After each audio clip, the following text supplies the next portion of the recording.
Hello everyone, Agent here. Welcome back to our playthrough of Beacon Pines. We can pick up right where we left off.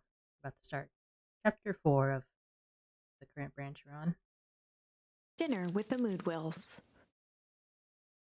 Ilona Moodwill was worried about change. A gardener at heart, she understood the necessity of change, relied on it even. But there was a difference between the controlled world of her plants and this cluttered cottage in a strange town. Almost done. Nellie was a blur of activity, digging through boxes. Sorry, love, couldn't find the dishes. We'll have to make do with paper plates. Dinner went by without much conversation. As she watched Beck and Luca finish up their pizza, Ilona let herself relax into the chair. The things she cared about were still here. Nellie finally had the job of her dreams. Beck was beginning to take root. Ilona's task was simply to tend to them. She could do that.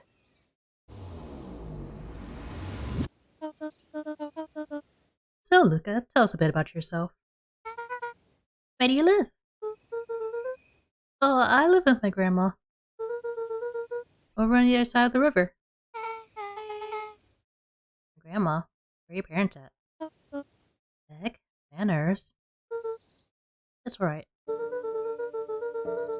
My dad passed away in an accident at the fertilizer plant 6 years back. Oh dear. My mom's been missing for a few months now. Like missing? Luca's eyes were fixed to his plate, pushing a chunk of pineapple around with his finger. Nellie was the one who eventually broke the silence. Luca, how did you like the pizza?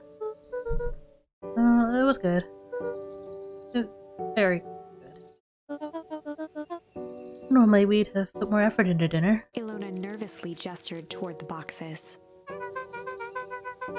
We aren't fully settled in, and Vic had mentioned that's your favorite. I'm sorry, are we just skipping the part where he said his mom was missing?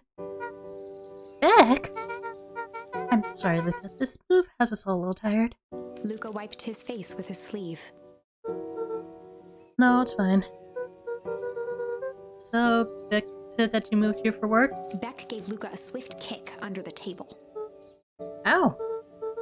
I mean, what brought you to Beacon Pines? Oh, you were right the first time. We're here for work. Nellie won't tell you this, but she's a brilliant chemist. I don't know about brilliant, but I do love it. She's brilliant. Rainier Harvest just made her newest lead researcher of deep engineering. She makes it sound more impressive than it is. I'm just happy that I get to make a difference in the world. Rainier Harvest is at the forefront of evolving agriculture.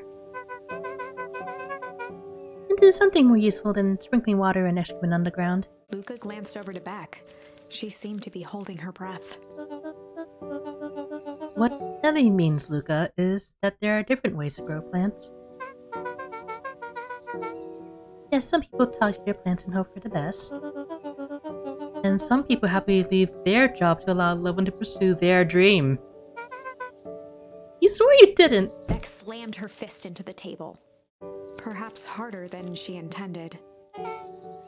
Hey, Luca! How about some dessert? I actually have to meet my friend Rolo soon. Luca glanced outside to gauge the time. The sky was darker than he expected, filled with ominous clouds. Looks like there's a storm brewing. I should get going. Oh? I didn't think there was any rain in the almanac. Yeah, almanacs aren't that useful around here. Luca wiped his mouth one last time with his napkin and started to get up. Thank you all for the pizza, it was really good. See you at the festival, Beck.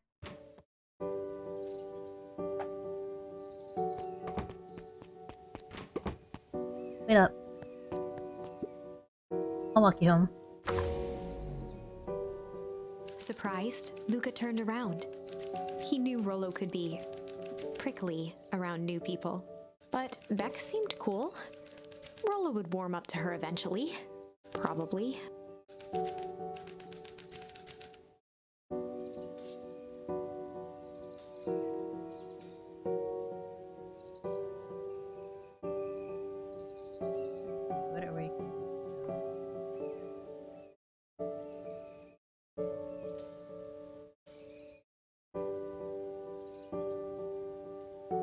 I want to get the potentially negative ones out of the way first. Luca began to respond, but the sky answered for him as the clouds above began to rumble with ominous thunder.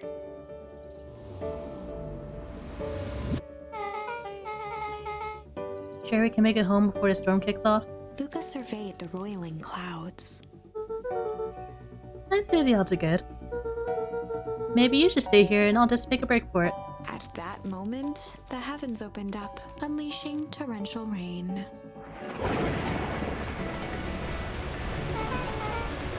Okay, to recalculate those odds. Bring aside, you two, before you catch cold!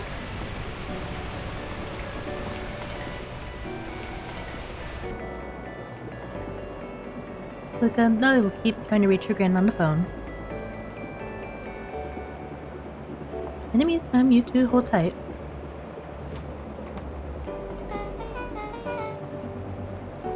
Sorry, not much to do up here.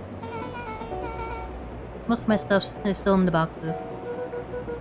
Mind if I poke around? Be my guest. A loft bed. Love that. Luca squinted into the eye hole of the microscope. This looks wild. What is it? Dumb. Dumb? Luca adjusted the slide with his fingers to get a better look.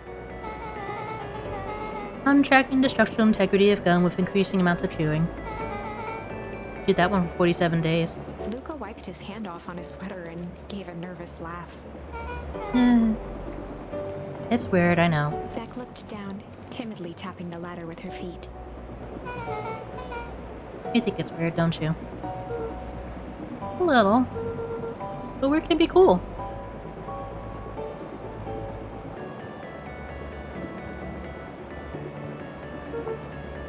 Oh wow.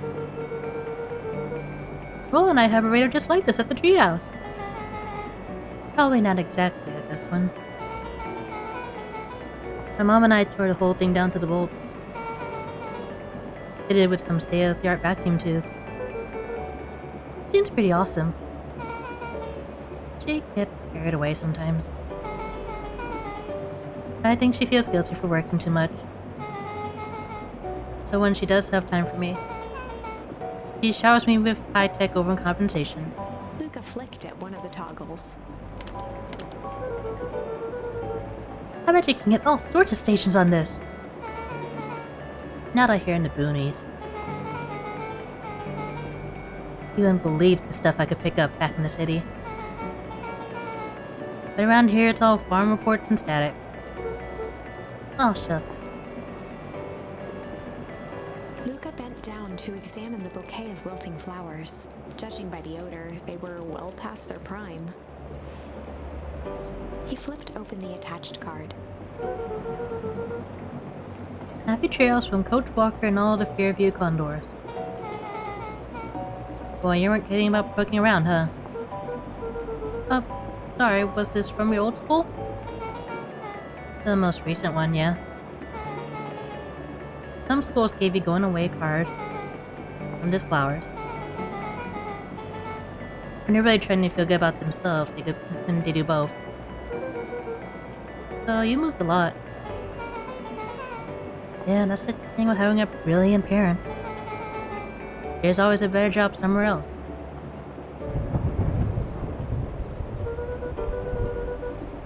These flowers would last longer if you put them in some water. That's the sort of thing I would do if I cared. Well, you cared enough to keep them is all. Luca, can I ask you something? Of course. Dang, didn't that hurt? I'll be honest. That hurt more than I expected. Well, at least you look cool doing it. Beck took a moment to watch the rivulets of water running down the window. Do you ever feel alone? Like, even when people are around? Well, Rollo can be pretty absent-minded sometimes.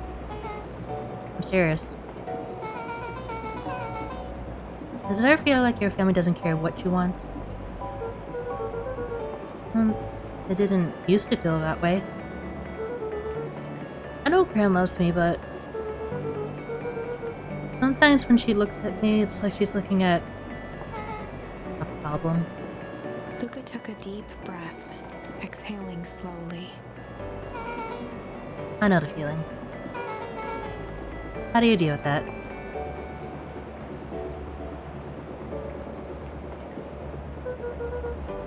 I guess I haven't yet.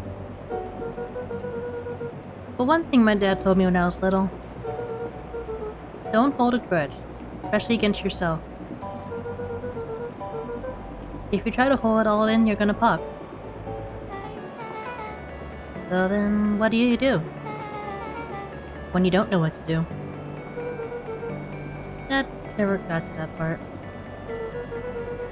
Something I figured out on my own, though. You gotta do something. Anything. Here. What are you doing? I don't know. Something. We're gonna register our complaints with the storm. Listen here, you miserable universe. Stop jerking me around! I just want things to go back to the way they were. Everyone tells me it's gonna be alright. That things are gonna change. Luca let out a feral scream that echoed into the night. Every time something changes, everything gets worse. Screw this town! Whoa. Let me try. Moving sucks! I hate it! I hate it! Why can't I just deal with it and be happy for my mom? Why can't we just stay somewhere? Ah! Her voice dropped to a trembling whisper. I just want to be a normal kid. Beck brushed off her shirt and straightened up. There.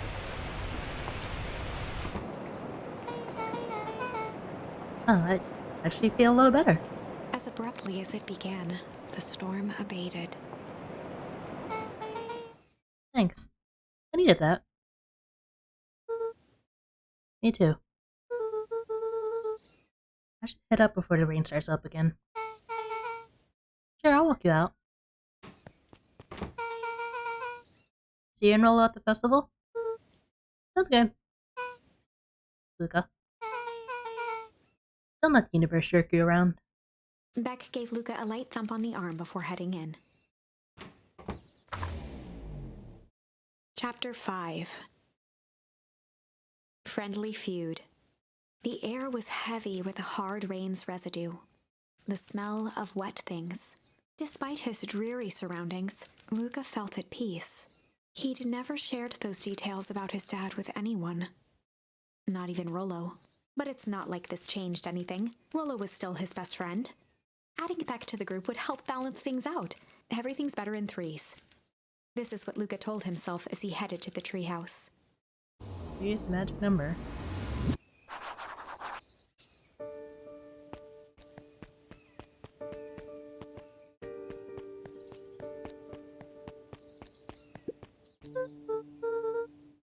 Hey Don, tracking down a lead? You bet! Hey, you seen your rumor? Turns out, when Sharper Valentine died, he left behind a peculiar last will and testament. Peculiar how? He didn't just give his kids an inheritance, there were conditions. Like what? The document stipulated that Harris had to take on a child as reward. A kid our age, who just showed up to town one night with a lawyer. Solomon? Bingo. So Harris was forced to take care of him? Yep. Or she would have lost everything. Why would Sharper care so much about some random kid? Rumor has it old Sharper sowed some wild oats. That explains the way Harris treats him. Or Solomon. How'd you find all this out? I think we The reporter never reveals her source, Luca.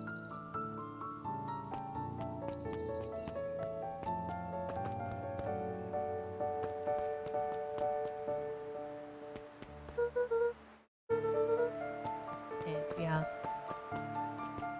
All the way through town, I guess.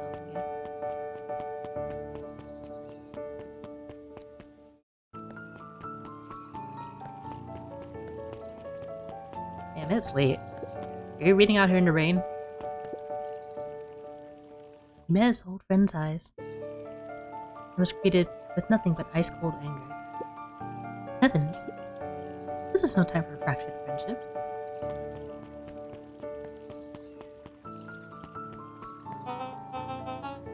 Excuse me, what are you doing? Just locking up for the night, sir. Oh, wonderful. I can only assume the scenes all festival preparations have been completed ahead of schedule? Not exactly, sir. The storm set us back a bit, and it's getting late, so we all decided to... You all decided? Yes, sir. I was unaware that your job involved deciding things. We are all here at Perennial Harvest because we believe in creating a better future, yes? Yes, sir, very much, sir. Do you want to be the one to tell this town that we failed them? No. That we gave up because there was a little rainstorm and we all got sleepy? Of course not, sir. Good, then it's decided. Yes, sir, we're working till the task is done. See that you do. Our harvest awaits.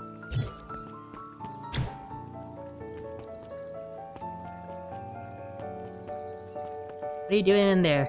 Bed shady.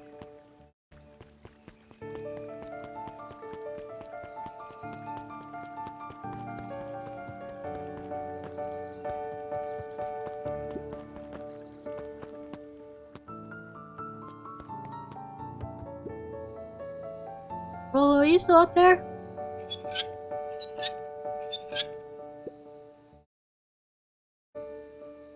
I'm sorry, Rollo isn't accepting visitors at the moment. Heck, never.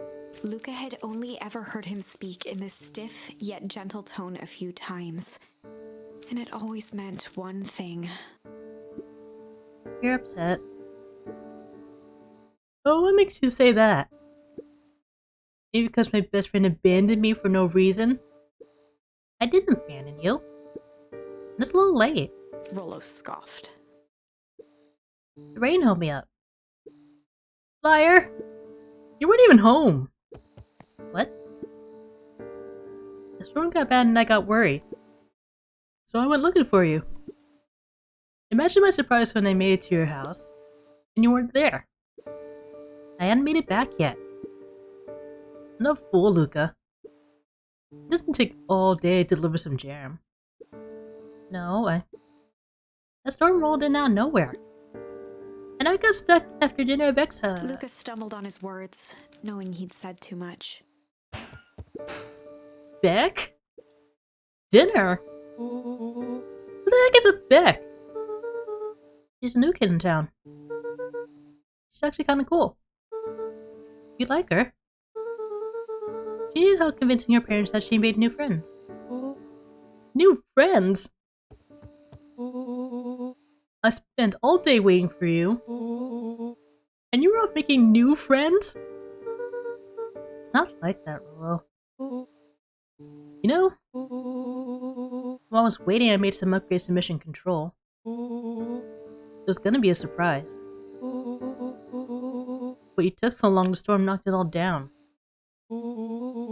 It's like you knocked down our friendship.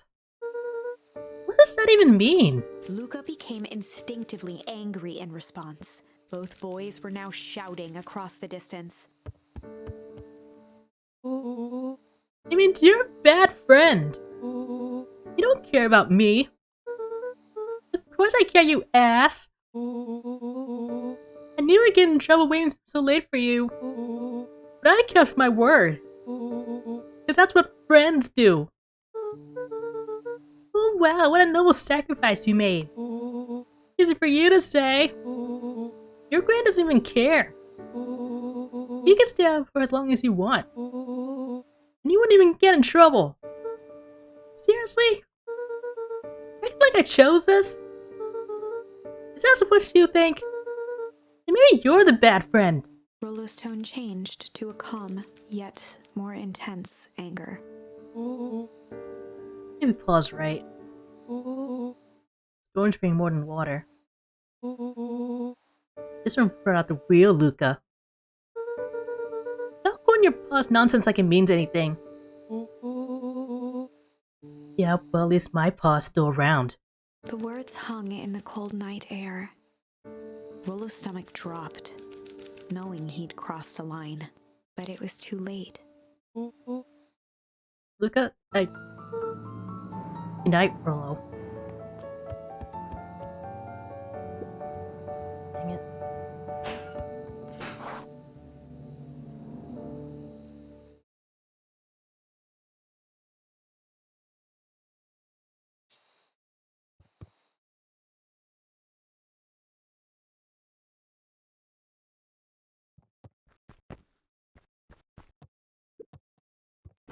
Luca dug through his old stuff, not even sure what he was looking for.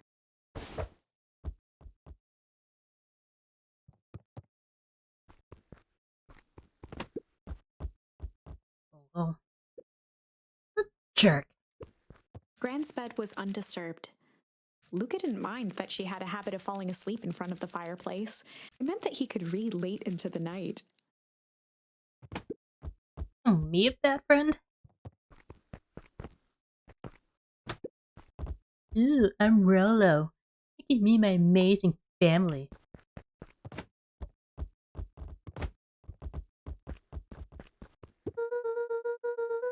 I guess I'm just never supposed to make new friends.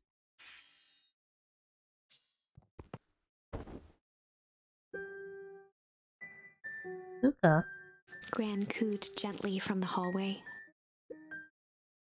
I slept straight through breakfast. Luca, you alright? Fine.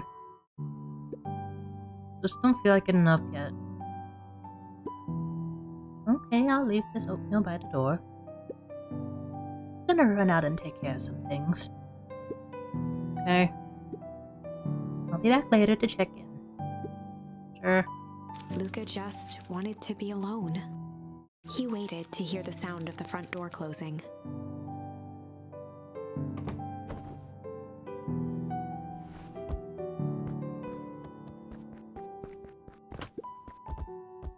I bet Rollo's still getting good at the festival.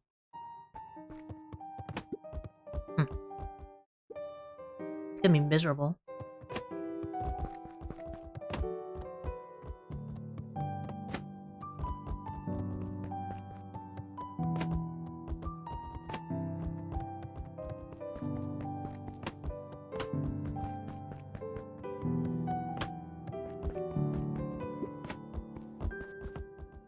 Luca dozed off again.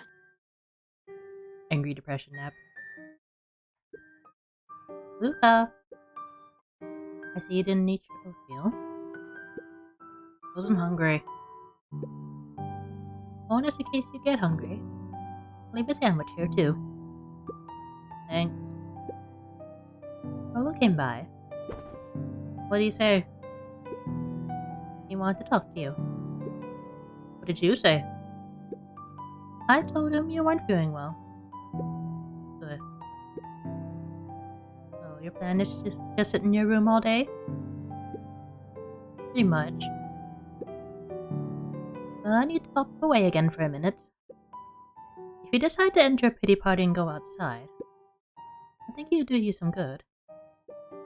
Noted. Lucas still couldn't bring himself to go out. Besides, if he ran into Rollo, he'd have to actually confront the situation.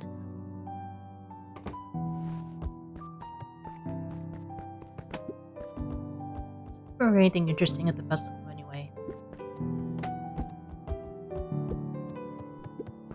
The Adventures of Hank Atomic. The complete first volume. Luca carefully opened the cover and began to read. Rollo had received it for his birthday. a special hardcover edition with behind-the-scenes commentary and bonus art. Rollo cherished it, but asked that Luca keep it at his house. Luca wasn't sure if it was because Rollo didn't trust himself with it, didn't trust his sister around it, or just wanted an excuse to come hang out at Luca's more often. Whatever the reason, Luca didn't mind. But it had stayed right there where Rollo had stashed it ever since. Now, at the foot of his bed, Luca lost himself in the pages. He'd read it all before, but at this moment, it somehow felt sentimental. He was well into issue number 5 when he heard soft footsteps from the hallway. Luca? Another little friend came to see you. A girl named Beck Moodwill. She said you met yesterday? What did she say? Is she here? She was just dropping by. I told her you weren't taking visitors today. Oh. He seems nice. Yeah.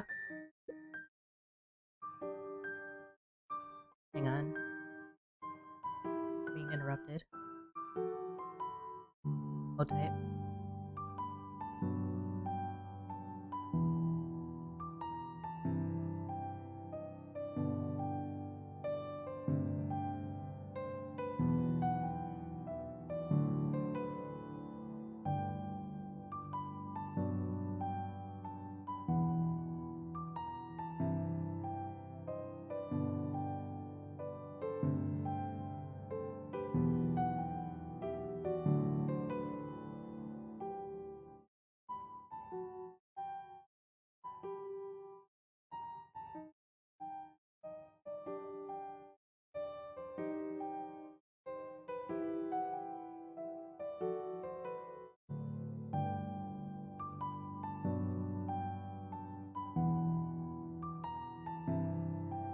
Yeah, sorry about that.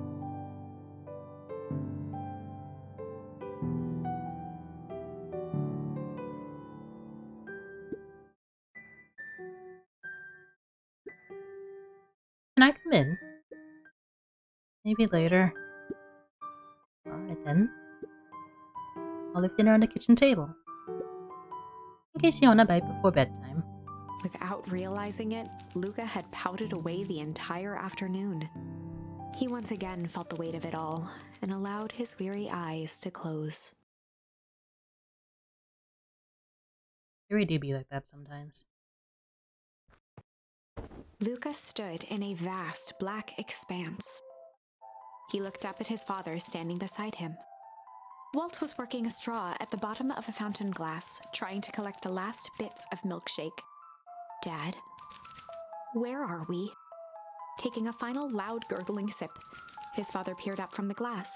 He jangled the straw playfully with a warm smile, then lifted the empty glass as if to point into the darkness. The source? Luca's eyes followed his father's gesture. In an instant, he was sitting in front of a blazing campfire. Across from him sat a large figure in a yellow hazmat suit. The figure's voice was a scratchy echo. Well, if it isn't the man of the hour. Make yourself comfortable. Luca held his shivering hands over the flame to warm himself. It doesn't work that way here. Their yellow-gloved hand pointed to the base of the flame. It's a cold flame, see? Luca peered at the base of the fire. It wasn't wood that was burning. It was Beacon Pines itself. Tiny buildings, freezing and crumbling as they were consumed by flame. Luca could see small shadows moving in the burning city. People. Luca leapt to his feet. We've got to help them! The figure gave a dismissive wave of their hand. Why waste energy helping people who can't even help themselves? The figure bent down to examine the panicked crowd as they desperately tried to stop the flames. They only care about what's right in front of them. Not like us. Luca's voice was a trembling whisper. Us? The figure slowly stood up, grabbing its helmet with both hands. With a jolt and a twist, the suit emitted a gasp. A cloud of torpid mist escaped, slowly revealing the face within. Luca's own face looked back at him. Older, worn, distant. The sensation was oddly familiar, as if he'd caught his own reflection by surprise in the mirror. The doppelganger smiled. I tried to help once, He gestured towards his face. and all it got me was this. Lucas staggered back. You aren't me. Luca felt a hand catch his shoulder. His father was there again, beside him. Every choice sets us on a path. This is the end of one of your paths, son. Luca watched his older self shake its head ruefully, its face twisting into a cruel grin. Well, Dad, if you wanted him to see this, far be it from me to disappoint. Luca watched in shock as the figure took a confident step forward and plunged into the flames. In a flash of cold light, he was gone. What does all of this mean? When did we start playing Persona? Luca felt a reassuring squeeze on his shoulder. Just remember, why we choose matters just as much as what we choose. Luca woke up to see a hazy figure at the foot of his bed, silhouetted in the morning sun.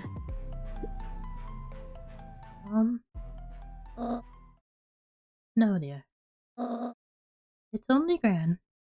Luca rubbed his eyes. The kind, concerned face of his gran came into focus. How are you feeling?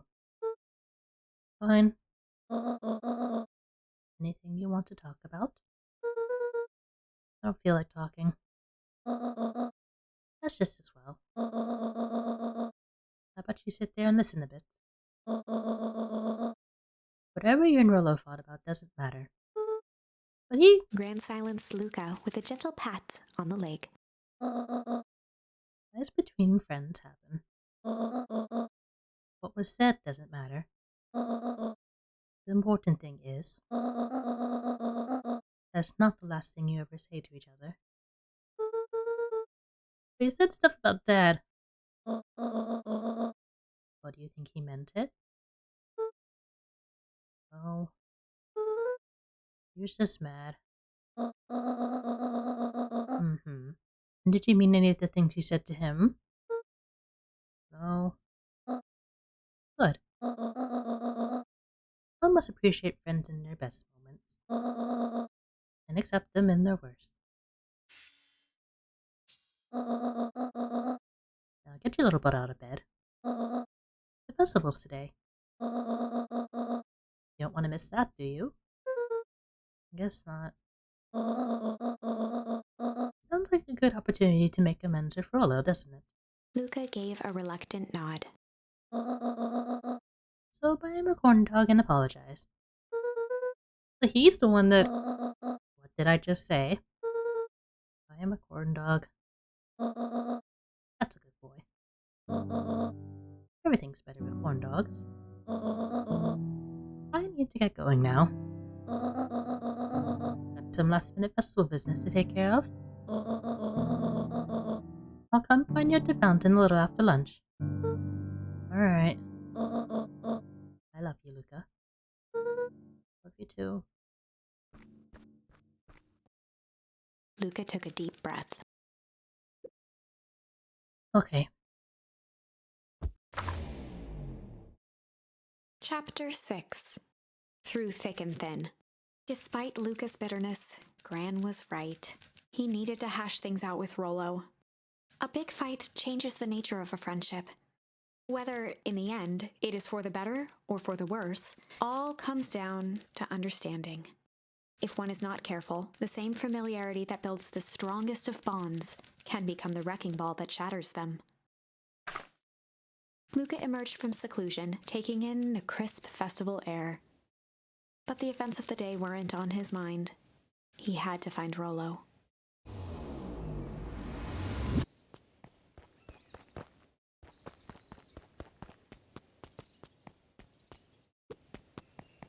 There you are. Luca. Rollo wanted me to tell you something. What is it? Roxy rolled her eyes, shaking her head. The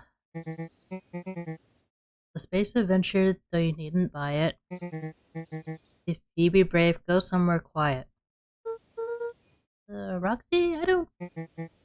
It's a riddle, Luca. My goofy little brother wants you to find him. Luca looked down and kicked at the dirt. Look, I know you two had a fight. Is there anything more annoying than my little brother? It's my little brother without his best friend. So I'm doing him this one favor. Now, I need one favor from you. Whatever it is that went down between you two, squash it.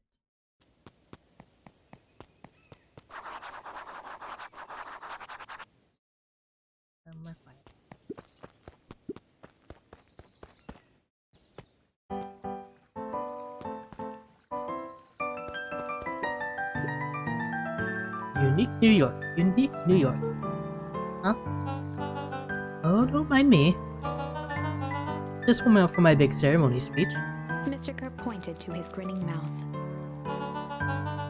Gotta limber up the old gap box. You nervous? Oh, heavens, no. Well, break a leg.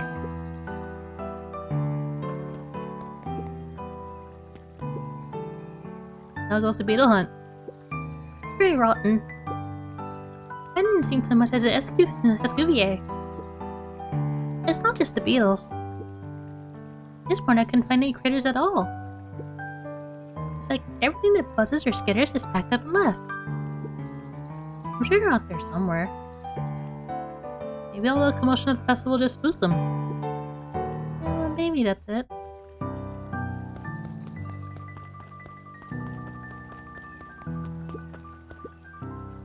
Welcome to our festival. Don't forget to come back later for Mr. Kerr's speech and the Perennial Harvest Festival sign reveal. You don't want to miss it. I bet I don't.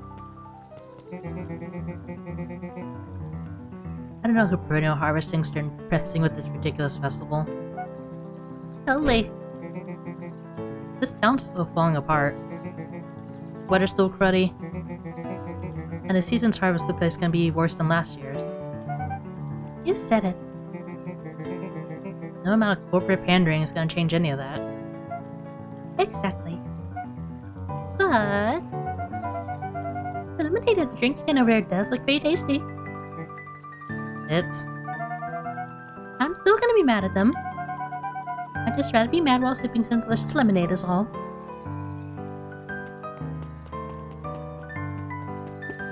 Jeff was staring into the distance with a wistful look. Hey Jeff, everything alright? Yeah, everything's fine. I mean, used to be fine. This ain't right these days, you know? I really do, actually. Jeff turned to Luca with a furrowed brow, then gave an understanding nod. You do, don't you? For a moment, the two now shared that same wistful gaze.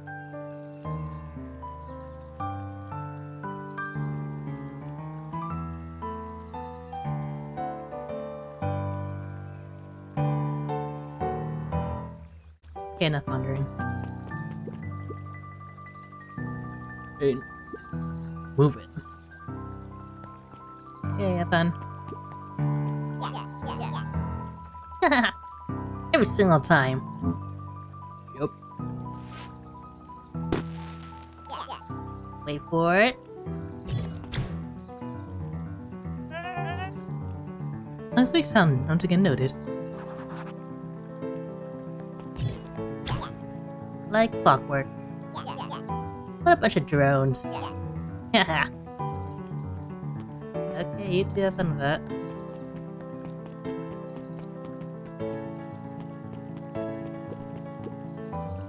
The most welcoming of welcomes. Would you like to share your thoughts? You always try to improve. Nope. This is the first time I've seen this many smiling faces since the foul harvest. I have my doubts about perennial harvest. I must admit they do put on a nice party.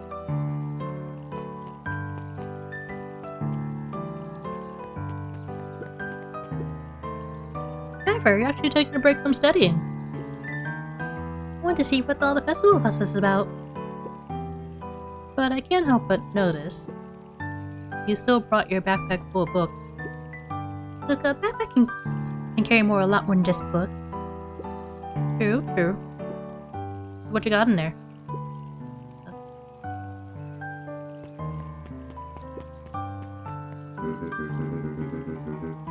I was able to return the perennial harvest safety suit you borrowed. I don't think anyone noticed. Good.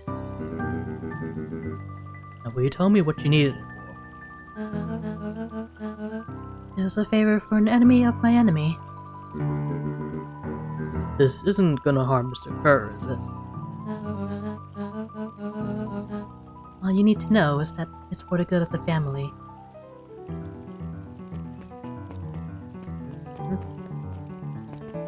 Really not shady at all. Hey, Luca. So you're done at the library? Huh? No, nothing. Griffin looked away suspiciously. Nothing at all. Alright, make your way to the library. Luca, did you know that Beacon Pines is actually unincorporated? A lot of people don't know that. Wow, yeah, I didn't know. What's that mean? It means most public works are handled internally. We do all the pipelines, the water treatment, building regulations. That's great. Census taking, emergency services. Bye.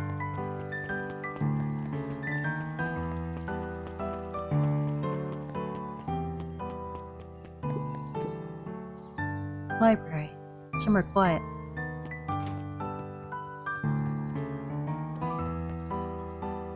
Ways to do.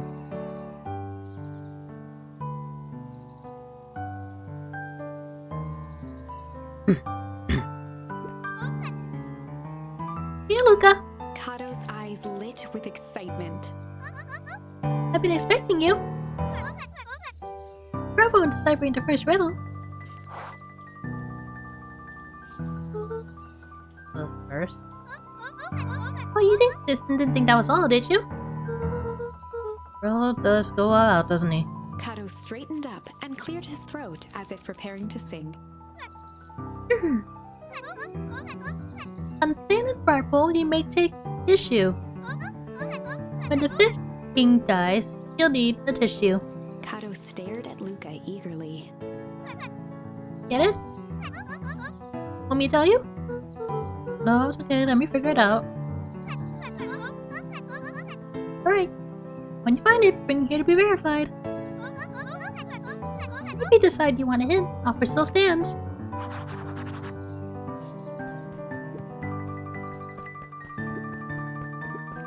Luca grabbed The Adventures of Hank Atomic, issue number 5, from the shelf. Check out a book. You can either bring it here to me, or just grab a different one.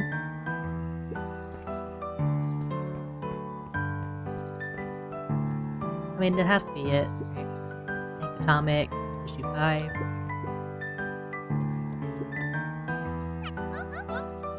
Oh, you found it!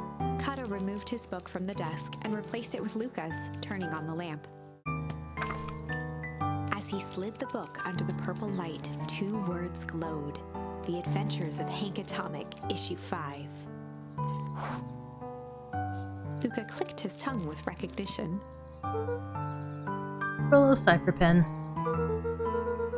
He used to write secret messages everywhere with that. And only I had the special flashlight needed to reveal it. But I lost it. Well, apparently you traded Jeff for this purple life bowl. Right with his entire Halloween candy stash.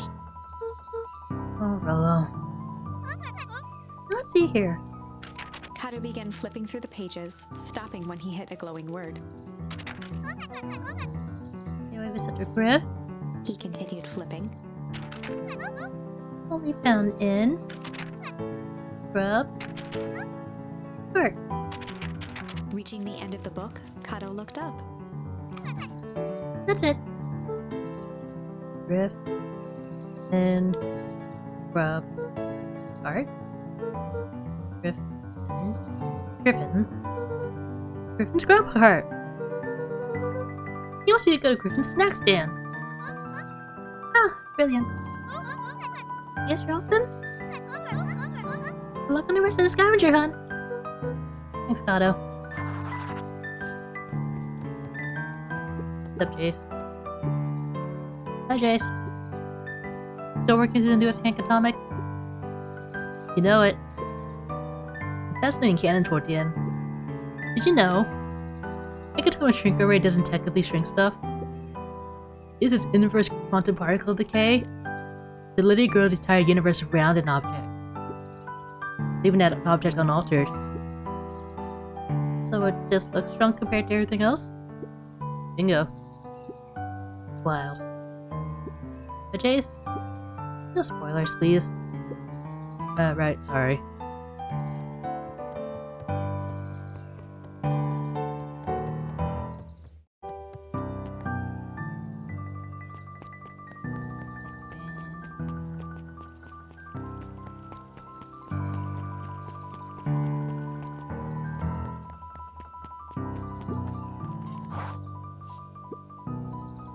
Hey, Griffin. Did Rollo come? Before Luca could finish his sentence, Griffin handed him a corn dog. Oh, that's it? Gone and paid for it. Enjoy! I thought there was supposed to be a riddle or something. Luca shrugged, taking a sizable bite out of the corn dog. Ugh. It's cold. Oh yeah, that's been sitting here for a while. Rollo wanted me to be sure to give you that one specifically. Well, that's just... Luca tongued at his cheeks, feeling something rough between his teeth. He reached into his mouth and pulled out a slip of paper.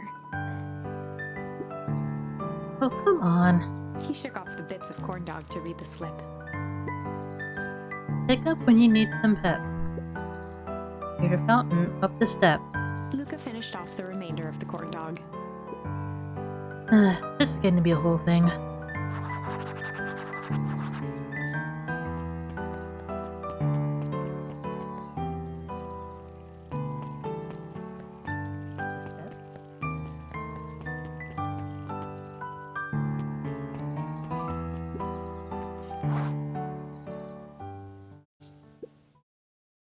There you are, Luca.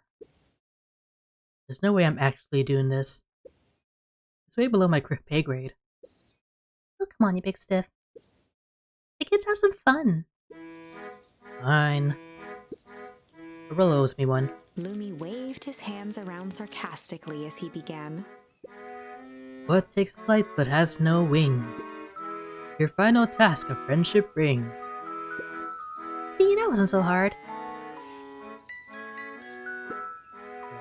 Feel cheapened somehow. I think it's sweet. Hello, Luca.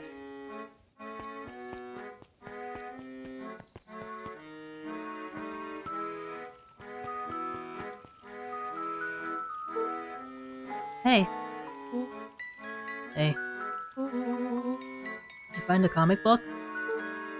Yep. And you got the corn dog? Yeah. Well then.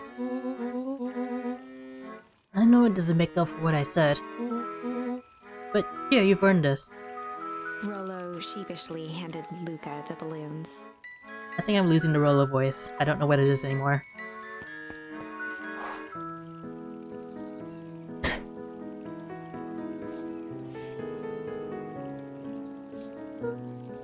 Thanks. You didn't have to go through all this trouble. Sorry I got so mad. Dang it, you're supposed to let me apologize first. Oh, sorry. I apologized twice before me. Just let me do this. Luca, I'm really sorry. With everything that's happened with your mom and all, I always wanted to be there for you. Be a good friend, you know? When you said you were hanging out with someone else, I kind of freaked out. Hello. Still my turn. I felt like if you needed some new friend to help you, it meant that I wasn't good enough. But that was selfish and wrong. I was wrong. I'm so sorry, Luca. Okay, called you over. We can talk now. Luca threw himself at Rollo, hugging him as tightly as he could. Oh, I don't deserve you. I don't deserve you either. That's why we deserve each other. So, what else do you want to do today? We could sleep around and try to find some info about your mom. Sleep where? We could probably sneak into Breno Harvest HQ while everyone's at the festival. Aren't you curious about all the stuff those clipboards write down? How did we get caught? I think I had enough excitement for 1 week. Let's just make the rest of the day about us. Really? Yeah, the rest of the world can wait one more day. No? I have been wanting to get some work in on the MCDC at Mission Control. The aim is a bit unpredictable. That sounds perfect. Street test.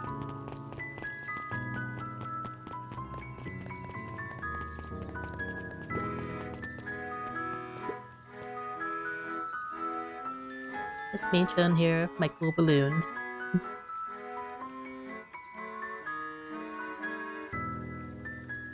Yes.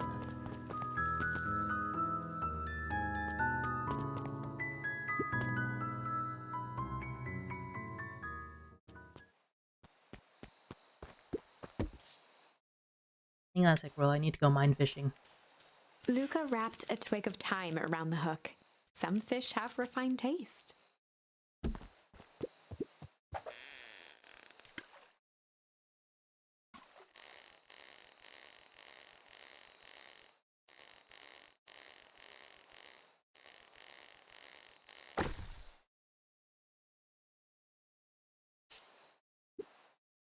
Property of Sharper Valentine. Figures. If he had his way, property of Sharper Valentine would be written on everything in this town. Should we give it back to him? He may not even want it back. The man's got a contentious relationship with time. We'll keep it here in case he ever wants to pick it up.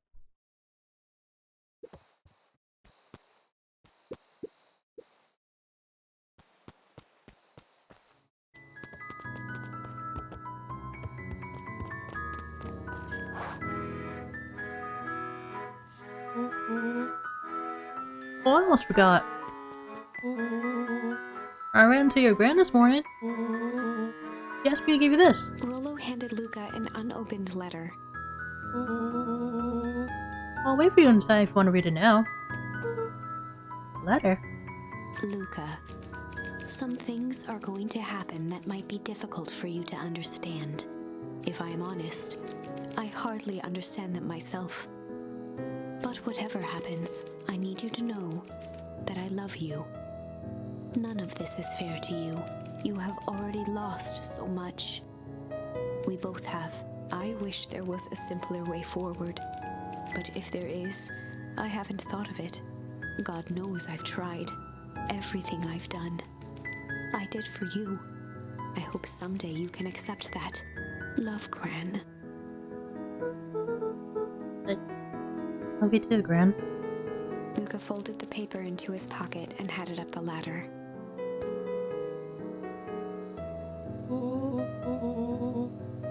What's up with the letter?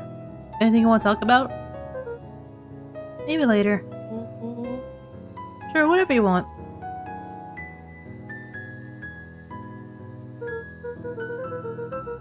You know, you really didn't have to go through all that trouble just to apologize. I know, but we've been looking forward to the festival for weeks. After I ruined everything with my big mouth. This was the best way to make sure you still had a good time without me. Oh no. Luca was at a loss for words. But that was fine. Words aren't always necessary.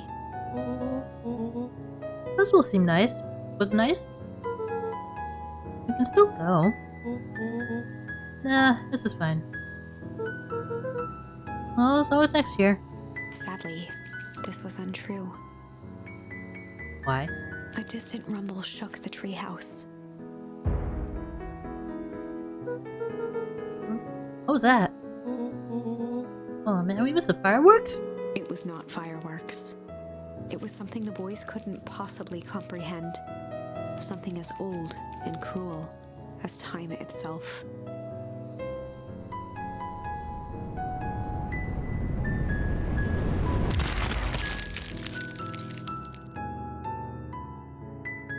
Excuse me? A shockwave of cold tore through the room. A bitter, unfathomable chill. Nuclear winter? Before they could react, it encased them in ice. Two boys, reunited by friendship, only to be cruelly separated by a malevolence beyond reason. And so, our story ends on this melancholy scene. In a silent treehouse turned statuary, in a town brought low by its secrets, sits a pair of friends, alone, together, for the rest of time. What? The end. No? No, that can't be the ending. It simply can't. I won't accept it, and I hope you won't either. There are more endings, more possibilities. I can feel it. We are just going to have to sort through them all until we find the one that fits.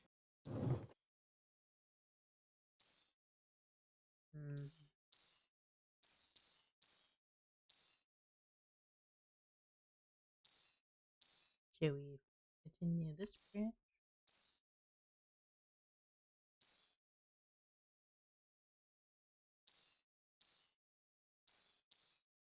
I kind of want to go level by level, so just at the tickle.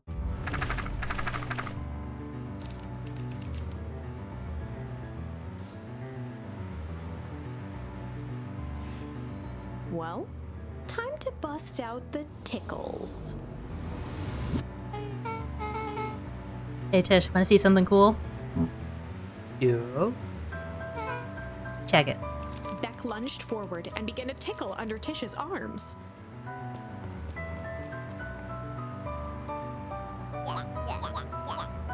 What the? Tish, is he tickling you? Yep. Yep. Yep. Tears began to form in Tish's eyes as she gasped for breath between gales of laughter. Beck redoubled her efforts until Tish finally had had enough. What just happened? She seems nice. Sorry for the interruption. I think you were just threatening us. Iggy's eyes darted around, a realization dawning on his face that he was now outnumbered. I just remembered. I have someone to be. Mm-hmm. See you around, new kid. Iggy kicked at the puddle before making his escape. Oh! A little creep. Beck, I think you got a little ooze in your hair. Beck shook the ooze out of her hair as best as she could. Is it bad? It depends. What are your feelings about having a more richer, refined look? Oh god. Chapter 4. The Best Policy. Honesty? Luca paused for a moment, catching his breath. He'd only just met Beck, and somehow he already managed to drag her into this mess. Hopefully he could make it up to her. But finding Rollo was his primary concern. Alright, this is the Rollo went missing timeline. Across the U's.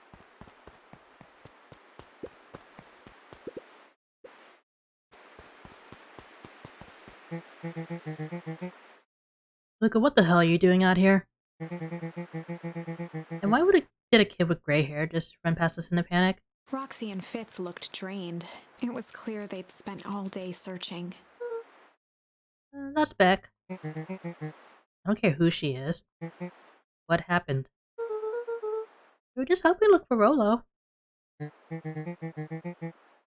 Look, I need you to start telling me the truth. Roxy's temper could often be dismissed as the impatience of an older sibling. But this was the most intense Luca had ever seen her.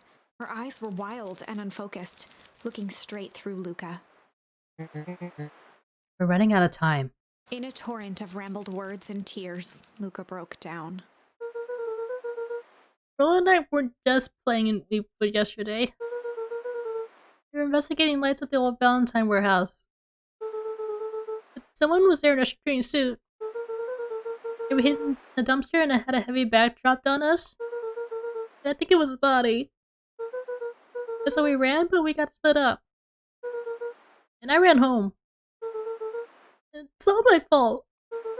And now my best friend may never come back. Wow. Just, wow. Roxy, still exhausted and angry, softened briefly as her eyes hunted the ground in thought. With a determined sigh, she looked up at Luca. It's not your fault, Luca. Rolo's gonna be okay, I promise. Roxy drew herself up. I'm gonna fix this. Luca. Go home. I wanna help. This is too dangerous for a kid. I can't just sit around, I have to do something. Roxy tried to think of the safest place to send Luca. You go back to that little treehouse you two like to play in. Wait there in case Rolo shows up. Sound like a plan? Luca wiped his cheeks and gave a quick nod. You did the right thing telling me the truth. Now scoot. Do you believe his story? What other option do we have? Things have been strange around here leading up to the festival. My dad has been acting weird lately. Oh, weirder than normal. Looking into the puddle, Roxy rubbed her arms to warm up. Why is it so cold here? This place gives me the willies. Careful.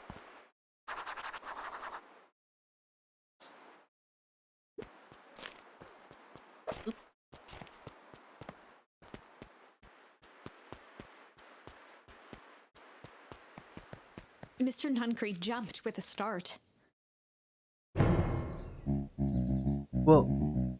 Don't sneak up on an old fella like that. Sorry. Who are you talking to? What? Luca motioned to the phone booth. Oh, no. I was just checking because I thought I heard it ring. But the dang thing never does, of course. Yeah, I'd never seen anyone use it, really. The whole thing's a waste of money, if you ask me. Any word from Rolo yet? Not yet. Long time for a boy to lose his way. Rolo knows those words too well to get lost. Why is this music so sinister all of a sudden? I suppose you're right. The boys ain't just have this whole town with us. Antic? We all know Rolo likes to play his little pranks. You think this is a prank? What other possible explanation could there be? He's not playing a prank and he didn't get lost. Someone took him. I know it. How would you know that? Unless... Luca, is there something else that you know? Mr. Nuncree gently placed one of his substantial hands on Luca's shoulder. Dang it, boy. If there is something you know, something that could help your friend, you need to tell folks. I'm an adult. Luca peered That's up not at this Mr. one. Nuncree. Kind eyes warmed a stern face. There was a deeper emotion hiding beneath it all. It was subtle, but Luca could sense something eating away at him.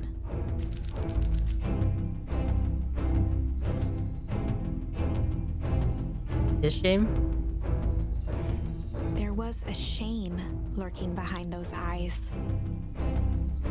A deep sadness.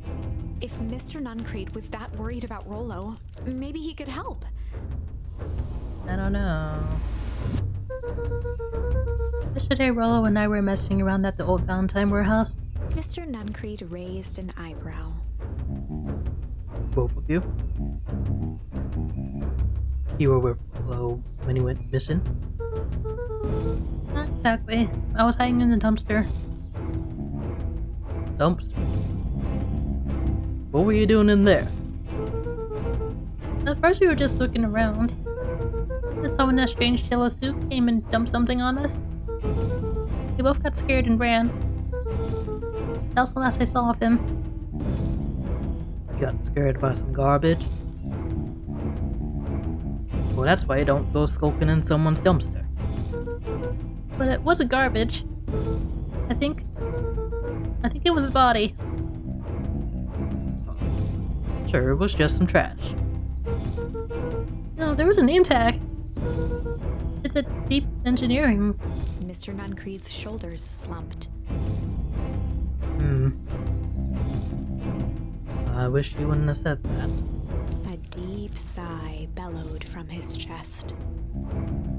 Why did you have to? I tried, Luca.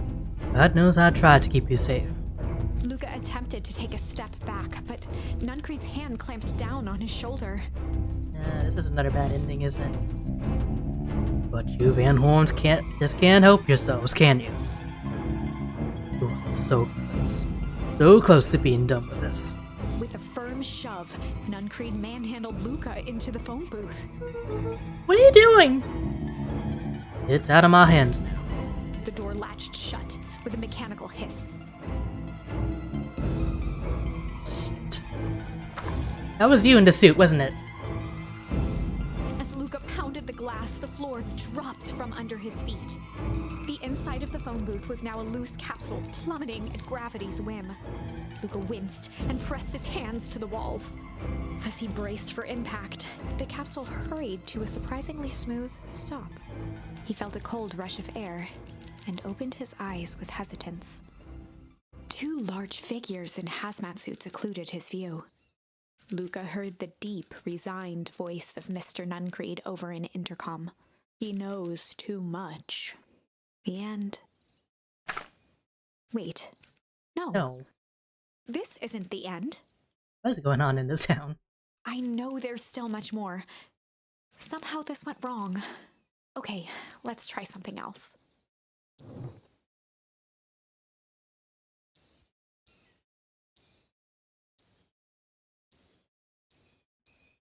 Let's get back now, y'all.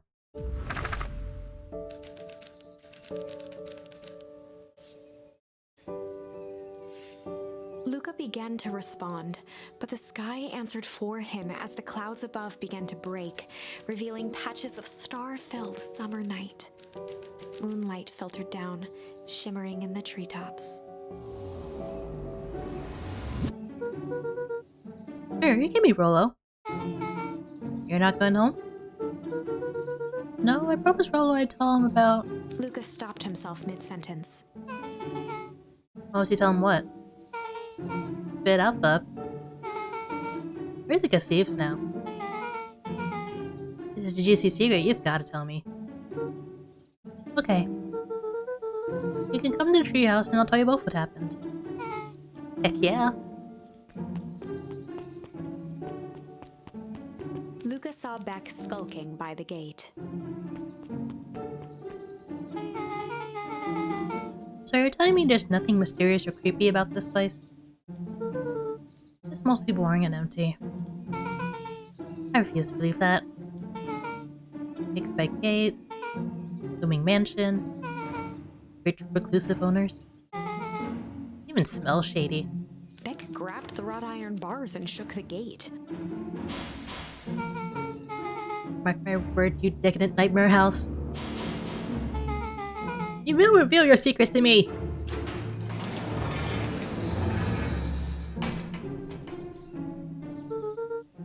What'd you do?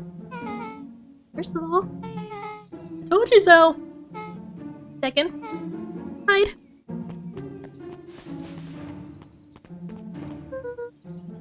That's Sarah's Valentine. Who is she talking to? I expect you to return that suit in working order. Of course. As long as everything proceeds as planned. There's nothing to worry about. The only thing I'm worried about is what's rightfully mine. If that means making some unsavory alliances, so be it. I couldn't agree more.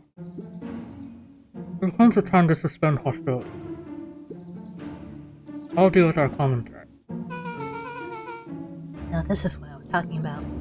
Beck's voice was an excited whisper. Proper shady stuff. Someone in a suit like Dad tried to grab me yesterday. Seriously?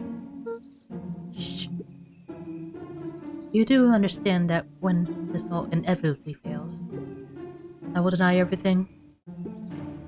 I don't expect any less of you. You just worry about your part in this and let me handle the rest. Can't wait to see the look in that Rube Kerr's face. First, the truth will come to light. I'm so surprised you're so comfortable with the potential collateral damage. If there's one thing I've learned, it's that change is painful. Oh, I was expecting shady. That's just flat out supervillain talk. If you don't mind me asking, why? Why are you doing all of this? The mysterious figure retracted their mask, hair pushing out from all corners. Family. A chill ran down Luca's spine. His vision blurred. Beck stifled a sharp wince, and Luca looked down to see himself wrenching her hand. An answer that I can certainly respect. Gran tousled her hair back under the face mask. Just remember, you're everything nice and normal until the festival. I don't need lessons in rousing suspicion. Gran gave Eris a curt nod and disappeared into the night.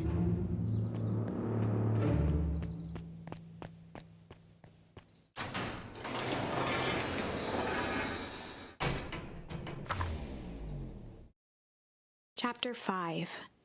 What big ears you have! Lucas sat shivering in the bushes, staring at his feet. After checking to make sure the coast was clear, Beck gave him a gentle tug on his sweater.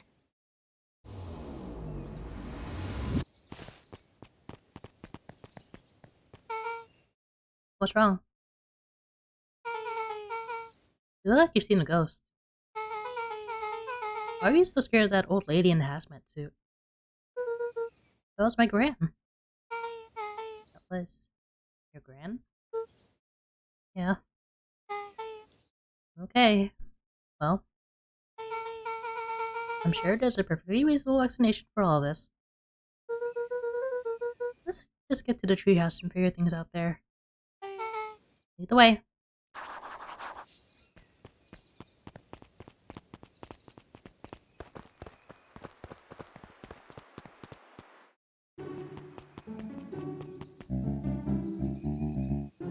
For the last time, there's nothing to worry about. Of course, we're not worried. The clipboard finished writing with a scratchy flourish and looked up. Just dotting our I's and crossing our T's. Well, maybe try minding your P's and Q's. Mr. Nuncreed, arms crossed over his paunch, gave an exhausted sigh. If there's anything you need knowing, you'll know it. Absolutely. If you just sign here acknowledging everything is accurate, we'll be out of your hair in a flash. Oh, for the love. He snatched the pad and scribbled his name so hard the pen nearly snapped. There. And would you like my eternal soul as well? The clipboards looked at each other for a moment, almost pondering the possibility, then broke into laughter as they walked away.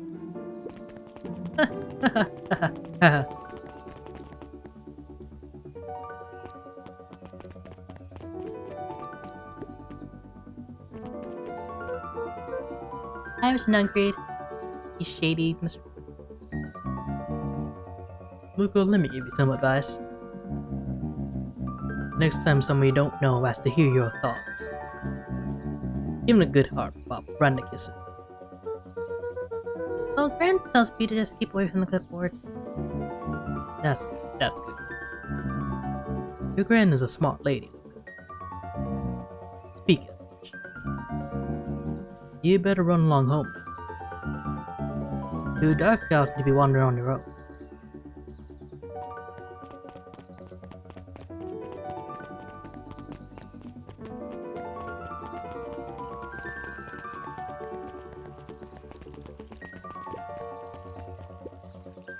Another day, another dollar. See you tomorrow, Z. Have you noticed how all the Perennial Harvest folks order the same drink? You have cappuccino with extra foam. Why? I don't know. Just thought it's a little odd. Pretty weird for sure. Well, the customer is always right. See you bright and early tomorrow. Can't wait.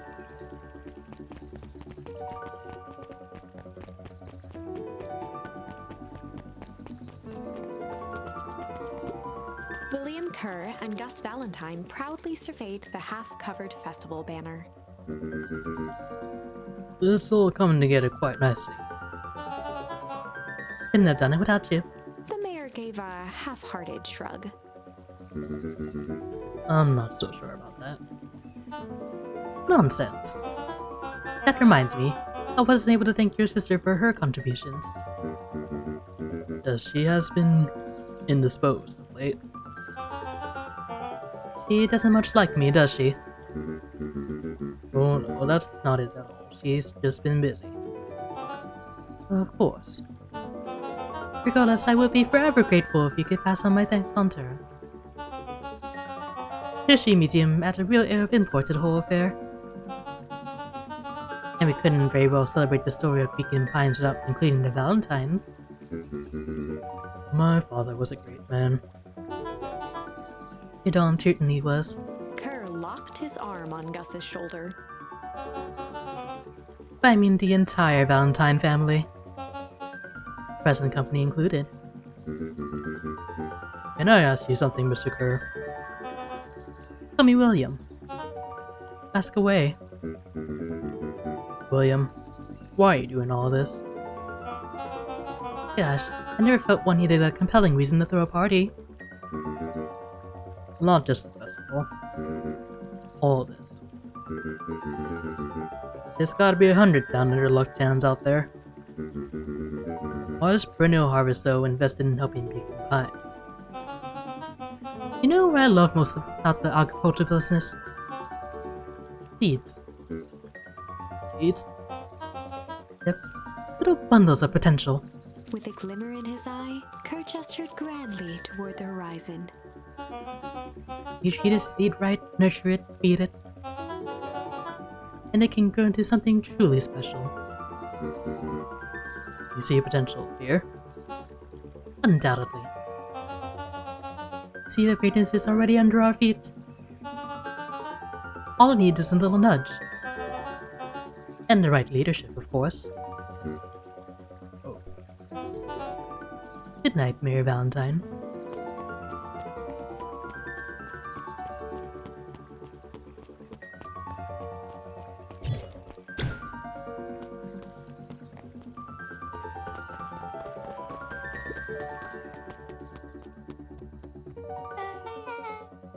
This is nice. Yeah, the treehouse is just a little further on from here. So what's your buddy Rollo like? Rollo, he's... Rollo. Not particularly helpful. Sorry, I just never thought about it. Lots of energy. He's funny even when he's not trying to be. Things have been tough for us family since the Foul Harvest. It's about the time you tell me what this Foul Harvest thingy is. It's a kinda long story. Maybe at the highlights. Okay. There used to be a fertilizer company here called Valentine's. They were kind of a big deal. Ooh, big deal fertilizer. It was a big deal to us. Our stuff really worked. Farmers loved it. The Valentines grew and grew. Beacon Pine pretty much grew around it. Almost everyone in town needed work for Sharp or Valentine were used as fertilizer. Things were good. I'm sensing a big but. Around 6 years ago, Sharper Valentine suddenly died. And something changed. Changed how? Could have been a bad batch. Maybe it was in the water, or air, or soil. Nobody knows. But all the crops died. And everyone blamed the Valentines. The foul harvest. Yeah. Valentine's fertilizer went out of business. Half the town lost their jobs. Jeez. Next year the crops came back, but something was different. You plant a crop, do everything right, and it's sort of crapshoot what happens. And no one knows why? Nope. High ticket Rolo's farm got the short end of the stick. Yep. For some reason their farm was hit harder than others. That sucks. Things have gotten better since Perennial Harvest came to town. The Beacon Pines Reborn initiative. Yep.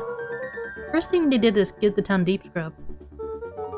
They even put us up in hotels one town over for a week while they decontaminated the groundwater. We better get going.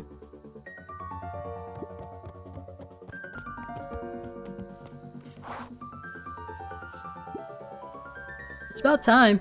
I was about to give up and go home. Who's the new kid? Name's Beck. He must be Rollo. I see my reputation precedes me. Welcome to Mission Control. Rollo waggled his head with pride. You find we spared no expense in construction. I've seen worse looking piles of junk. Thanks. Hey Luca, you know the security concerns we talked about? Yeah? While I was waiting, I made some improvements. Let me lock this baby down for a little test infiltration. Can't be too safe these days.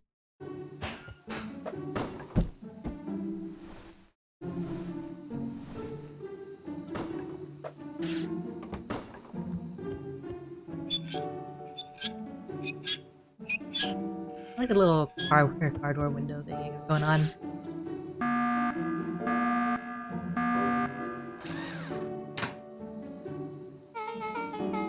He goes all out, doesn't he?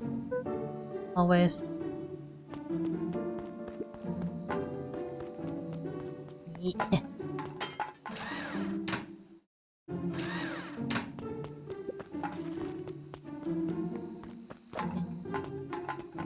Too far.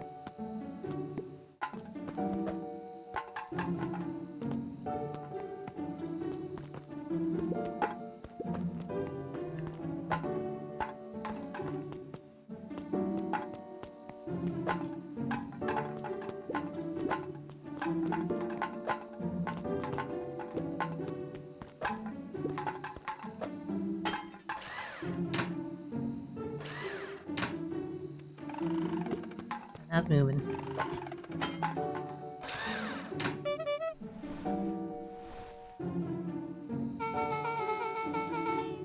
Where'd you guys get all this junk in the first place? There's a kind I got in town named Jeff who trades us junk for snacks. Junk food for junk. Nice.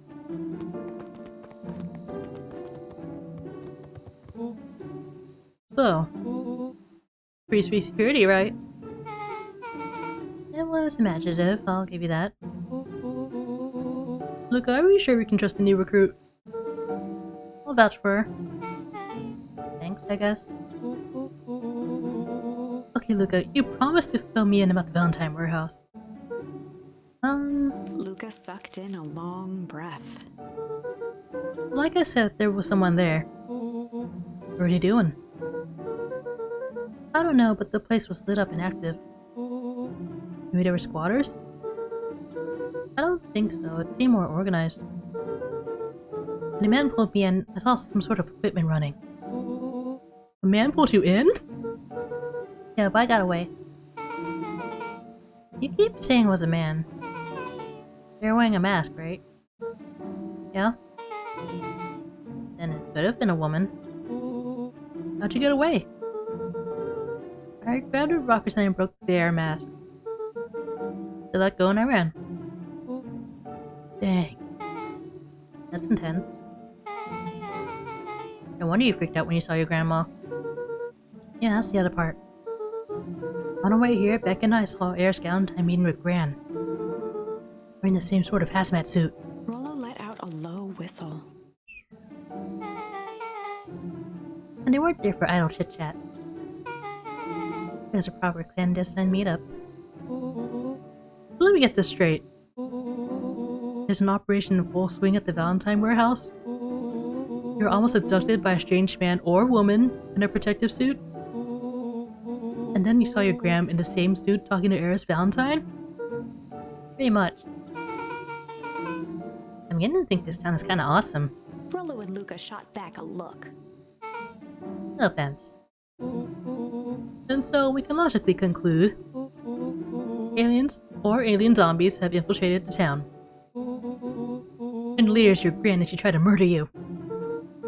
First of all, and for the last time, there are no aliens. Second, it couldn't have been my gran at the warehouse. I broke that person's mask to get away. The mask Gran was wearing wasn't damaged. But she's definitely hiding something. Maybe. Your gran is weird, but she might be the most boring person in the universe. All she does is sit around all day making jam. What could she possibly have to hide? I don't know. We haven't talked much since she moved in. Moved in? Gran isn't from here? No, she came a few months back to take care of me after His mom went missing. Did you know your gran before? Not really, no. It's been years since I seen her. But don't take this the wrong way. But are we sure your gran is on the up and up? Luca gazed out the window. I'm just saying. It sounds like strange stuff has been happening since she showed up. You can say the same thing about your family. But you're right. Look like your gran is hiding something. And Pa always says, folks only bury stuff worth digging up. We need to investigate your house. If my gran really is hiding something, don't you think I would have noticed by now? That's kind of the whole point of hiding something. I guess you're right. Gran's been leaving the house for hours at a time this week. I'll call you two tomorrow when the coast is clear. We can start getting to the bottom of this. I'm always game for a good snoop. You can count me in. Chapter 6. Secret Lair. Secret lair. Summer forged ahead, but the nights only seemed to grow colder. Luca walked home slowly under the pale starlight, cautious to avoid any more surprises lurking in the shadows. Reaching home, he slipped quietly into bed, half dreading what they might discover the next day.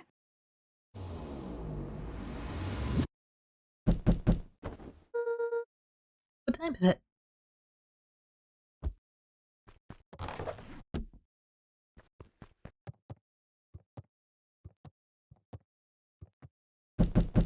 Coming.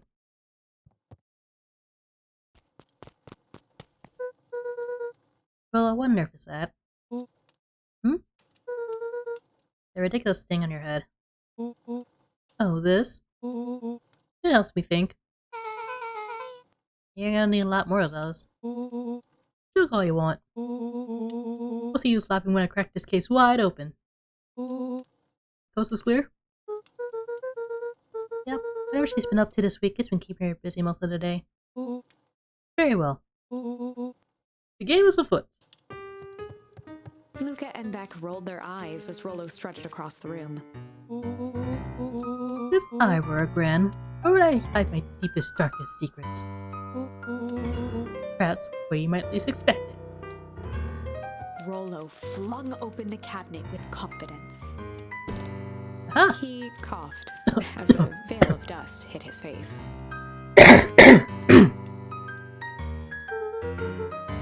I think it's safe to assume anything that dusty isn't what we're looking for. Or maybe that's what she wants you to think. Then again, any good detective knows not to trust her first hunch. First hunches are for suckers.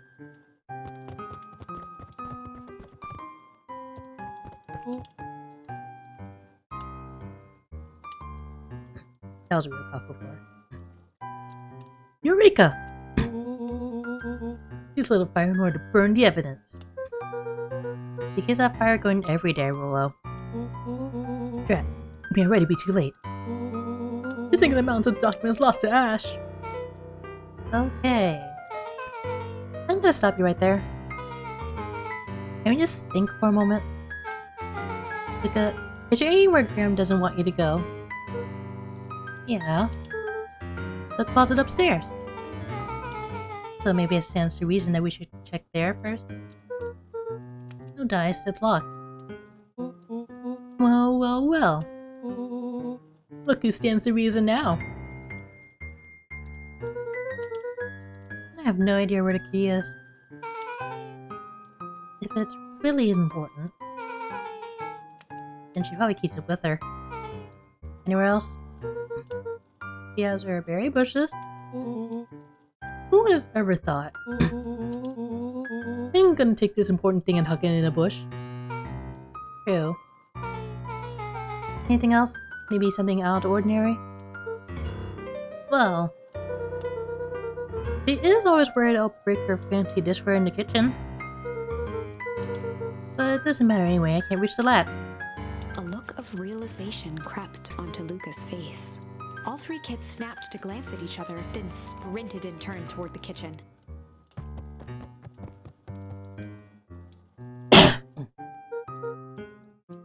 Alright, Rollo. This is your time to shine. Ah, yes. You call upon my expert detective skills. And now I shall proceed with... Before he could finish, Luca scrambled up Rollo's back. Man, this is my idea of detective work. Every squad needs a good lockpick. Every good lockpick needs a sturdy head to sit on. This is beneath my standing. Well, technically you're beneath my standing. Stop complaining and hold still.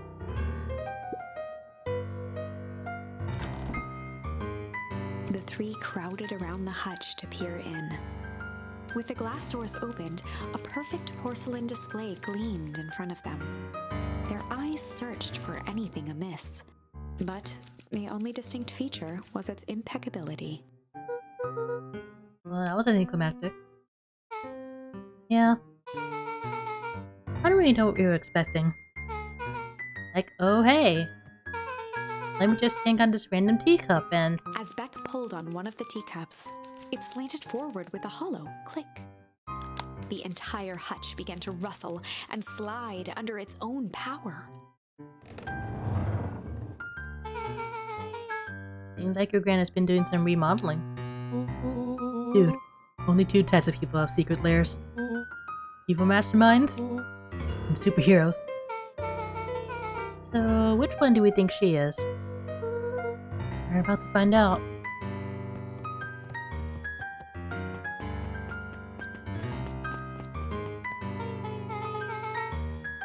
Okay, so more of an unhinged conspiracist vibe. Oh, wow. Yeah, this cannot be good. We need to look around before jumping to conclusions. What do we have here? Barrels marked caution, explosive. And jam jars? That's enough jam to feed the whole town.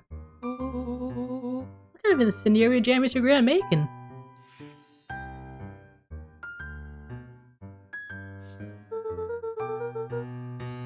have had me walk around town delivering bombs.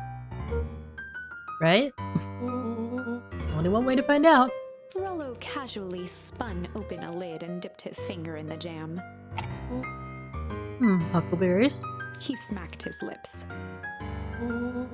A hint of brown sugar. And ink. What? Rollo plunged his hand in the jar, fishing out a soggy slip of paper. Aha! Rollo offered the slimy note to Luca and licked his fingers clean. It's addressed to Mrs. Fratelli. A grand jamgram? It says, last night I used the disguise Harris provided to scout the location. Timing window should be possible. Operation Sparkplug is a go. Aw man, are they doing a heist? Whatever it is, it can't be good. So more of a bombshell than a bomb, am I right? You're new here, so I'll let it slide. But I'm the bad joke guy around here.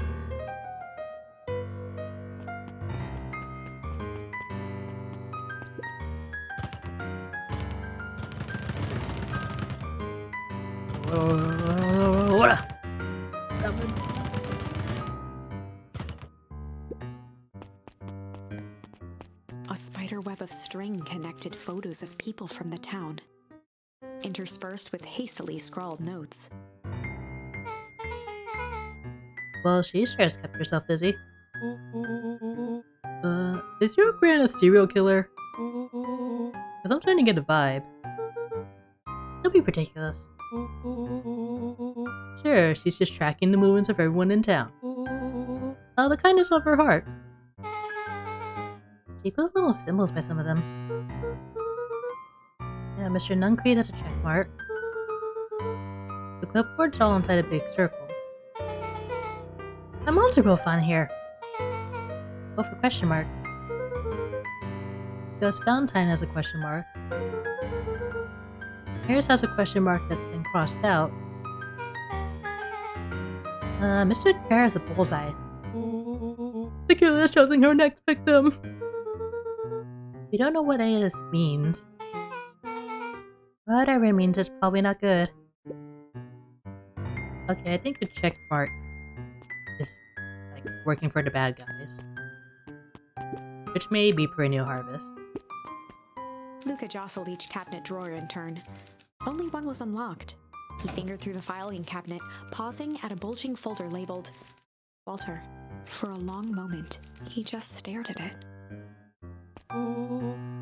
What do you got there? It's my dad. Looks like some of his old medical files. Your dad was a doctor? Luca nodded and caressed the label with his thumb. Well, are you gonna read it? Here, let me help. Rollo swiped the folder from the drawer and began leafing through the pages. He whistled to himself, barely looking at the text. How about you actually read some of it? One sec. Since documents such as this are a lot like a cheeseburger, it's best to skip straight to the middle. That's where all the meaty bits live. Wow, I had no idea we're in the presence of such a preeminent scholar of these dense documents. And cheeseburgers. By all means, proceed. He stopped at a page and mimed, holding up a monocle. Here we are. Follow-up examination of Terence Wilby. Patient shows further signs of illness and malaise. Body temperature continues to drop. He now describes soreness of muscles and joints. This is similar to the symptoms exhibited by Mrs. Wilby just a few days past. Still waiting on lab results from Joseph. Rollo looked up with heightened surprise. See? Creepy. Yeah, that's kind of disturbing. Who's Joseph? That's Mr. Nuncreed's name. Wait, Rollo's finger traced across the page. there's more scribbled in the margins. Could it be contagious? Mr. Wilby claims the tap water at his home has been contaminated. Perhaps environmental. Lab results only raise more questions. like he came back to this report later and made those notes. So it might be related to something else. Rollo scanned through several more pages. Here, Ryan looks shaky. I just couldn't help her. This disease or whatever it is progresses so fast. And with his wife's passing, Tears' condition falls close behind, exacerbated by the loss. Enough is enough. I need to take matters into my own hands. Luca, staring blankly at the cabinet this whole time, spoke softly. What does it say next? Rollo rustled the folder, trying to loose more pages. That's where it ends. What? There has to be more. Luca frantically shoved the remaining cabinet folders, trying to find another labeled Walter. Look, I think that's the only one. It's alphabetical, see? What do you mean enough is enough? How did he take matters into his own hands? This is bullshit. Luca slammed the drawer shut.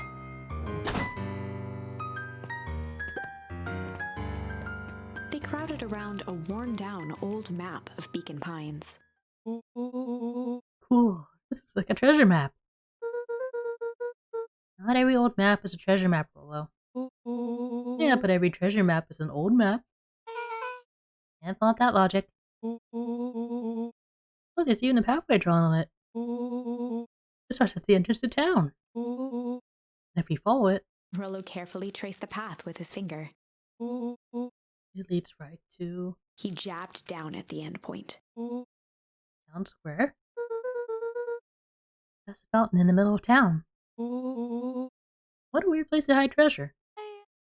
Well, that doesn't look like treasure to me. The end of the path on that map has the same symbol as those explosives over there. So it's not hiding treasure. Real bummer. Oh, what's the thing you've been excited about for the past month? The festival. Did you just say gulp? This feels like a gulp kind of situation. Everyone gathered near the center of town. He's gonna blow up the festival! Not if we stop her. What was that? Luca looked up from the map. Was what? Oh, I heard it too. That was the front door. We need someone to shut the door. We need someone's upstairs. Quiet. Lights. Beck flicked off the light, and they became statues in the dark. Overhead, creaking floorboards bent under slow, deliberate steps. The kids looked up, the tilt of their necks following each footfall.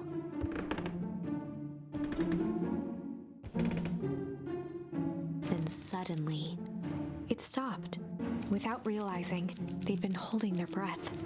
All three exhaled shakily and glanced at each other. A muffled male voice broke the silence. Hello? A final few footsteps reached the entrance above them, and the voice now echoed down the stairs. Anyone down there? The three kids shuffled to the corners without a peep. As he began to descend the stairs, the man's voice punctuated every new step. Thump, You. thump, I'm not here to hurt anyone. thump, I'm just here to help. Just thump. At the bottom step, the man paused, squinting to search the room for signs of life. huh. Guess it's nothing. Rollo shifted suddenly. Luca gave him an intense, chastising look and whispered through clenched teeth. Oh, won't. It was too late. Rollo was already inching toward the stairway. He screeched as he charged toward the shadowy figure. Let me chicken coop! With all his weight, Rollo tackled the man to the ground. Rollo? Mysterious creepy man? Anyone there? From the dark corner, they saw something move. Well, I didn't know if I had it in me. There's only one way to find out. Holy crap, Rilla, that was awesome. Wait, did you just kill that person? Luca scrambled to the hunched figure on the ground. Pressing his fingers to the man's neck, he sighed with relief. You sure clobbered him good, Rollo. He's knocked out cold. As Beck flicked back on the light, Luca and Rollo both gasped in stereo. Mr. Tolliver! Chapter 7. The Interrogation of Hiram Tolliver. Still unconscious, Mr. Tolliver slumped heavily in a shoddy old chair. His hands were bound with rope, his feet tied with some loose string. The kids huddled in a circle, discussing their plan. One thing was certain, they couldn't just let Mr. Tolliver go. They needed to know what he was doing in Luca's house. After some deliberation, it was decided.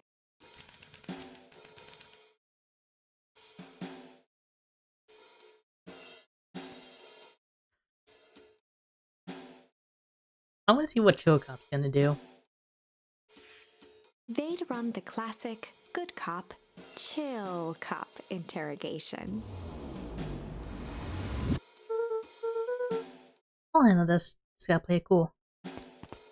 Luca walked calmly to the light switch, flicking it off and on a few times. Mr. Tolliver shook his head, gathering his wits. Oh, yeah, I sure got my bell rung. He looked over to find Luca, who returned a calming grin. Sorry, Mrs. Oliver. It was all a big mistake. Luca, what's going on here? Why do you have me strapped down? No one's fault, really. Rollo just got a little startled. Rollo's here? Rollo and Beck emerged from hiding to give a timid wave. Well, alright. Mistakes happen. You kids gave old Hiram a good scare.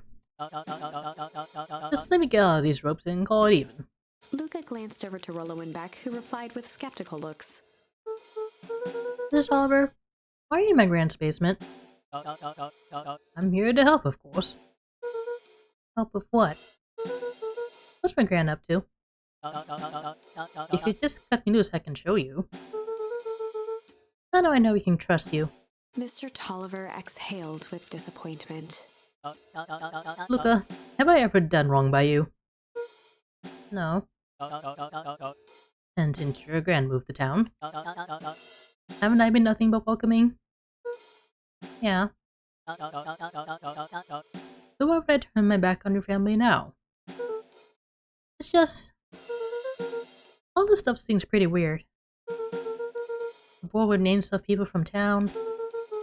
An archive of my dad's old disturbing patient notes. Luca gestured to the corner.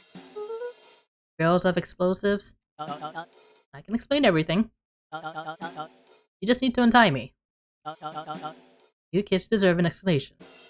Luca looked again to Rollo and Beck. This time they shrugged. Luca began to slowly loosen the bindings. Shouldn't you just block the exit, guys?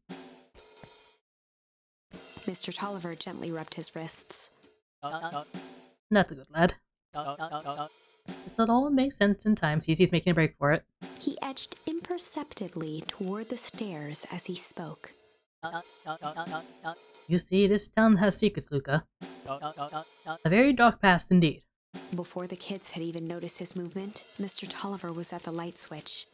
A past that must be brought to. He punctuated his final words by flicking the switch and rushing up the stairs. Light. Son of a... Beck darted to the wall and turned back on the lights. It was too late. Rollo confirmed what they all heard. Yes. Lock this down here. Mr. Tolliver's muffled voice came from behind the door. I wasn't lying, you know. This is for your own good. You kids just keep tight down there. And let the adults handle this. They looked bewildered at each other. Play it cool, huh? Not now, Beck. They heard the staccato thump of quick steps exiting the house. The kids looked down in resignation. This isn't how it goes in Hank Atomic. For some reason, they'd always assumed it was up to them to save their town. Luca opened his mouth, hoping to conjure some magical words to make this right. Only a hollow croak escaped.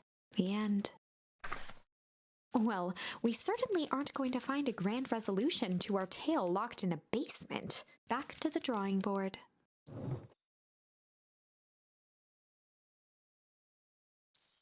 Yeah, I think you can just resolve this branch right now. They'd run the classic good cop, hard cop interrogation. Rollo brandished a steely gaze. I've got this. Read about it 100 times. Rollo swaggered past the chair which propped up the slumping Hiram Tolliver. Without even looking at his captive, he began with a long, blustery drawl. Well, Mr. Tolliver. Mr. Tolliver remained motionless. Rollo spun around to face him. He'd clearly expected to rouse Mr. Tolliver with his booming voice. Mr. Tolliver. Beck and Luca gave each other an unsure glance. Rollo slammed his fist on the table. I said, Mr. Tolliver! He grabbed the table lamp and beamed it onto the unconscious face. Mr. Tolliver groaned and slowly lifted his head. He recoiled with a muddled, weary squint. What in the world? The chair wobbled as he attempted to straighten up. Who? Who's there? Mr. Tolliver could only make out rough shapes through the glaring light. With a gruff tone, Rollo hoped to both conceal his voice and intimidate.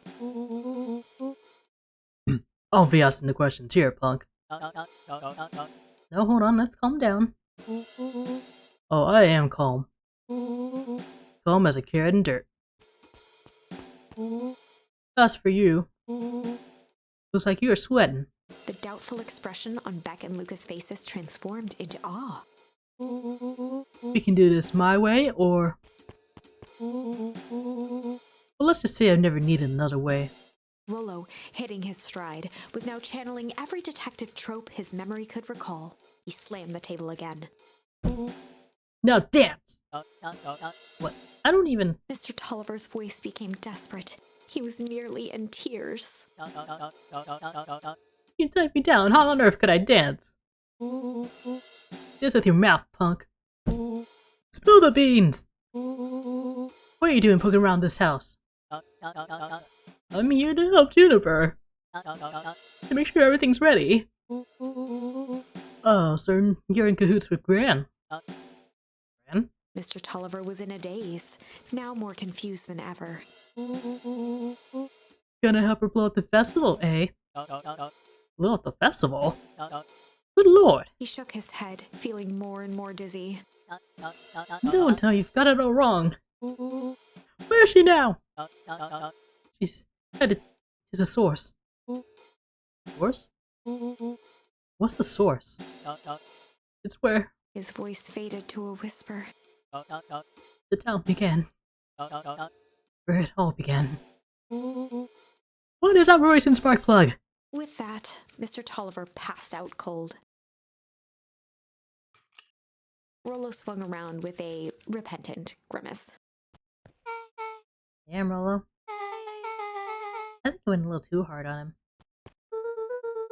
What did you say about the source? It's where the town began? We need more information. Yeah, but you better not push Mr. Tolliver any further. Is there anyone else who might know more? What about the History Museum? It just got set up for the festival. Nah, that tent was put up by the Valentines.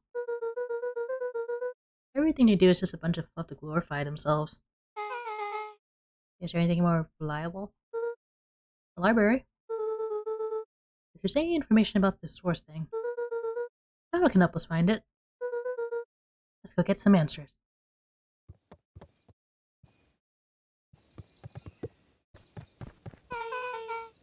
This is a dang nice library. Thanks. You work hard on it. Aren't you a little young to be a librarian? Oh, Kyle hung out here so much, eventually she just gave him a set of keys.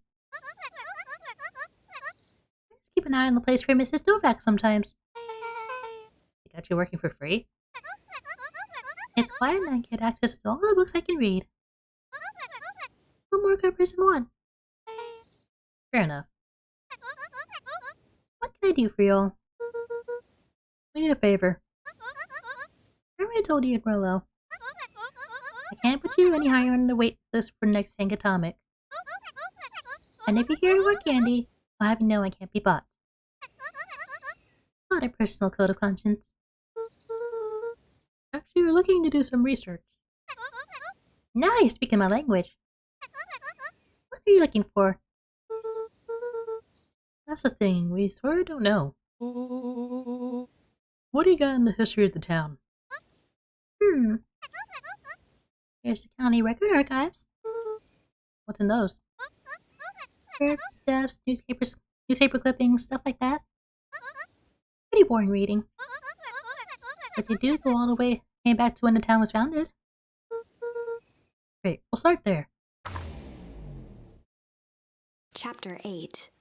6 feet under, 3 towns over. At page 69.